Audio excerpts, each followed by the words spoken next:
قدر عظیم موضوع ہے کہ یہ موضوع وطن اور وطنیت کے سارے فیصلوں کو پیچھے چھوڑ دیتا ہے. جہاں ختم نبوت کی بات آتی ہے وہاں جان کا، مال کا اور دولت کا، جوانی کا، بڑھاپے کا، اولاد کا اور ماں باپ کا خیال نہیں ہوا کرتا، وہاں ایمان کا مسئلہ ہوا کرتا. ہر ابتدا سے پہلے، ہر انتہا کے بعد، ہر ابتدا سے پہلے، ہر انتہا کے بعد، ذات نبی بلند ہے ذات خدا کے بعد. اور دنیا میں احترام کے قابل ہیں جتنے لوگ، دنیا میں احترام کے قابل ہیں جتنے لوگ، میں سب کو مانتا ہوں مگر مصطفیٰ کے بعد صلی اللہ علیہ وسلم.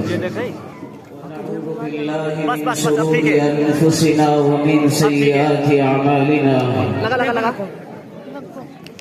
من يهده الله فلا مضل له ومن يضلله فلا هادي له ونشهد ان لا اله الا الله وحده لا شريك له ونشهد ان سيدنا ومولانا محمدا عبده ورسوله. اما بعد فاعوذ بالله من الشيطان الرجيم. بسم الله الرحمن الرحيم. ما كان محمد ابا احد من رجالكم ولكن رسول الله وخاتم النبيين. وقال النبي صلى الله عليه وسلم انا خاتم النبيين لا نبي بعدي او كما قال عليه الصلاة والسلام. ہر ابتدا سے پہلے، ہر انتہا کے بعد، ہر ابتدا سے پہلے، ہر انتہا کے بعد، ذات نبی بلند ہے ذات خدا کے بعد. اور دنیا میں احترام کے قابل ہیں جتنے لوگ، دنیا میں احترام کے قابل ہیں جتنے لوگ، میں سب کو مانتا ہوں مگر مصطفیٰ کے بعد صلی اللہ علیہ وسلم. معزز و مقتدر اساتذہ کرام، عزیز سامعین عظام، اللہ رب العزت والجلال کا احسان ہے کہ اس رب ذوالجلال نے انجمن اصلاح البیان کے اختتامی اجلاس میں دوسری مرتبہ کچھ کہنے اور سننے کا موقع عنایت فرمایا. آج ناظم مشاعرہ کی ناظم انجمن کی جانب سے جو مجھے عنوان ملا ہے وہ نبی اکرم صلی اللہ علیہ وسلم کی بہت پاکیزہ اور مقدس صفت ختم نبوت ہے. میں نے آپ حضرات کے سامنے اسی عنوان پہ گفتگو کرنے کے لیے قرآن مقدس کی ایک آیت کریمہ تلاوت کی ہے. اسی آیت کی روشنی میں اپنے علم کی نہیں بلکہ اپنے اساتذہ کرام کی دعاؤں کے صدقے، اپنے اکابر کی جوتیوں کے صدقے، ٹوٹے ہوئے دل کے ساتھ چند باتیں آپ حضرات کے سامنے گوشگزار کرنے کے لیے کھڑا ہوں. دعا فرمائے اللہ تبارک و تعالی حق بیانی کی توفیق و رحمت فرمائے، اور جب حق بیان ہو جائے تو اس کو ہضم کرنے کی بھی توفیق و رحمت فرمائے. میں نے آپ حضرات کے سامنے قرآن مقدس کی آیت تلاوت کی ہے. ما كان محمد ابا احد من رجالكم ولكن رسول الله وخاتم النبيين. اس میں اللہ تبارک و تعالی نے 3 باتوں کا ذکر کیا ہے. کتنی 3 باتوں کا؟ ایک اس نبی کا نام جس کا ہم نے اور آپ نے کلمہ پڑھا.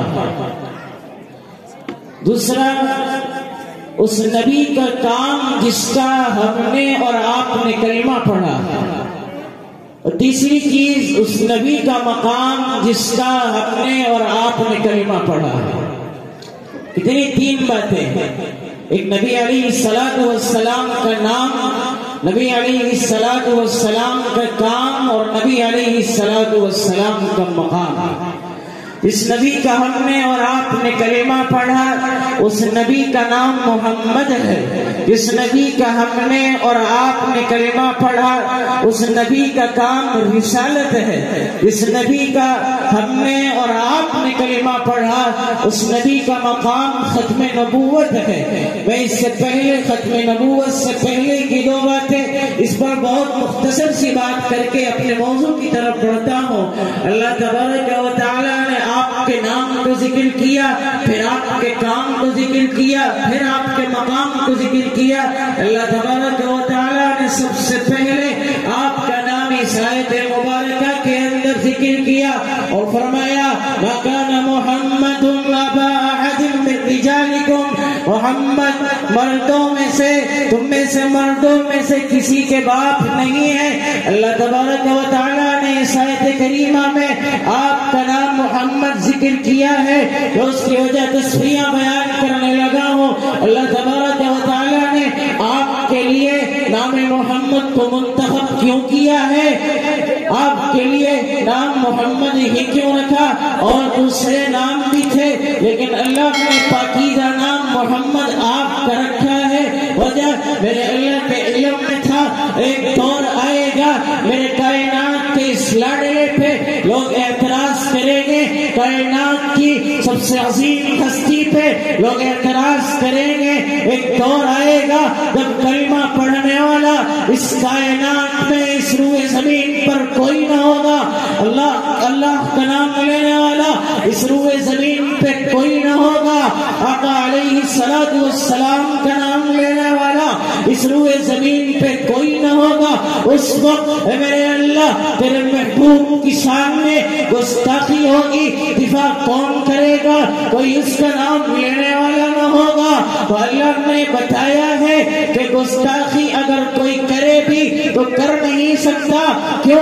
اللہ نے نام محمد رکھا۔ محمد کا معنی تعریف والا، جس کی تعریف کی جائے۔ اب اللہ نے نام ایسا رکھا ہے کوئی اگر برائی کرنا بھی چاہے تو نہیں کر سکتا۔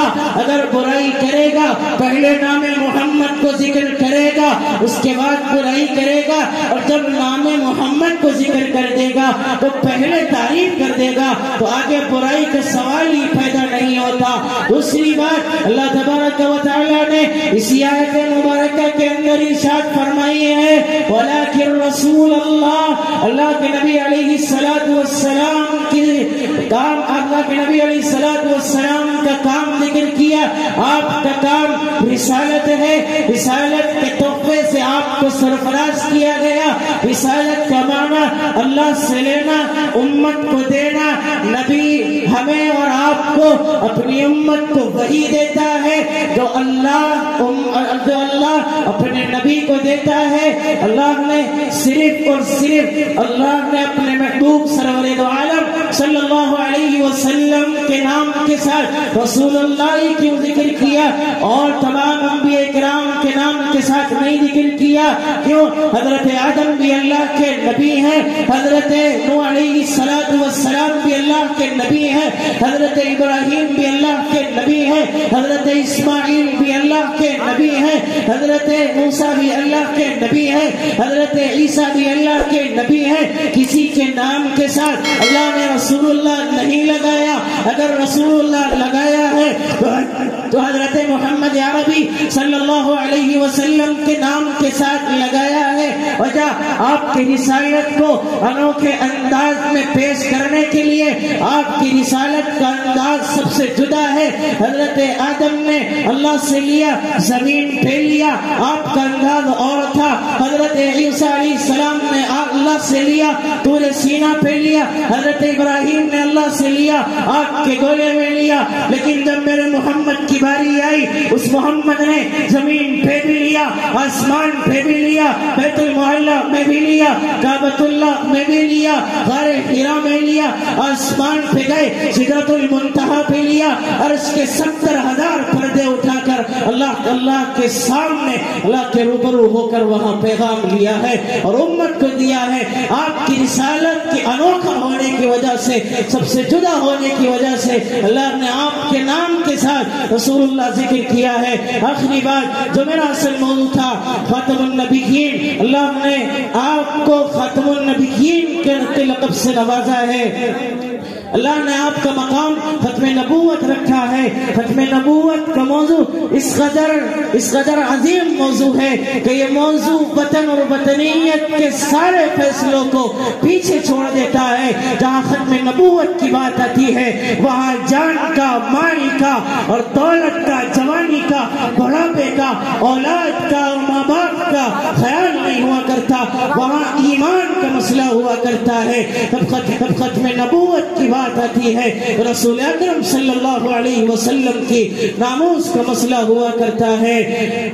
آقا علیہ الصلوۃ والسلام کی ناموس کا، آپ کی سیرت کا مسئلہ ہوا کرتا ہے۔ وآخر دعوانا الحمدللہ رب العالمین۔